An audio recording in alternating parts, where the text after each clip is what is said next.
এক ব্যক্তি 2 মিলিয়ন খরচ করে নিজেকে মেরে ফেলার সুপারি দিয়ে ফেলে। এক সপ্তাহ আগে জ্যাক মেডিকেল চেক আপ করাতে হাসপাতালে যায়।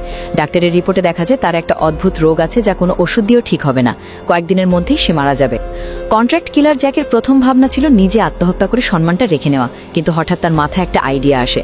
সম্প্রতি সে এক মেয়ের প্রেমে পড়েছে আর তারা একে অপরের প্রেমে মগ্ন, তাই সে নিজেকে 100 মিলিয়ন টাকার জীবন বীমা করায় এবং তার প্রেমিকাকে নমিনি হিসেবে নাম লেখায়। কিন্তু আত্মহত্যা করলে বীমা কোম্পানি 1 টাকা দেবে না, তাই সেই সিদ্ধান্ত নেয় নিজেকে হত্যা করার সুপারি সে নিজেই দেবে।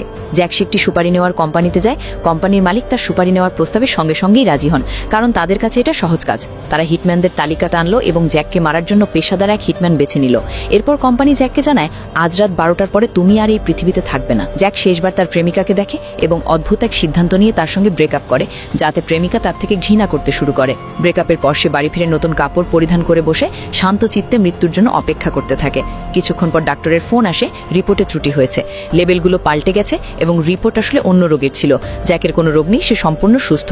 এই সংবাদে জ্যাক পাগল প্রায় হয়ে যায়। ততক্ষণে সে ঘড়ির দিকে তাকায়, রাত 12টা হতে কেবল 4 মিনিট বাকি, অর্থাৎ 4 মিনিট পর হিটম্যান তার বাড়িতে এসে তাকে মারা দেবে। কিন্তু জ্যাক জানতো না তার প্রায়ই এক হিটম্যান নয়, বরং 5টি হিটম্যান আসছে। পরিস্থিতি আরো ভয়াবহ। একদিন আগে জ্যাক তার সব অস্ত্র সাগরে ফেলে দিয়েছিল, এখন তাকে ন্যাঙাহাতি হিটম্যানদের মোকাবিলা করতে হবে।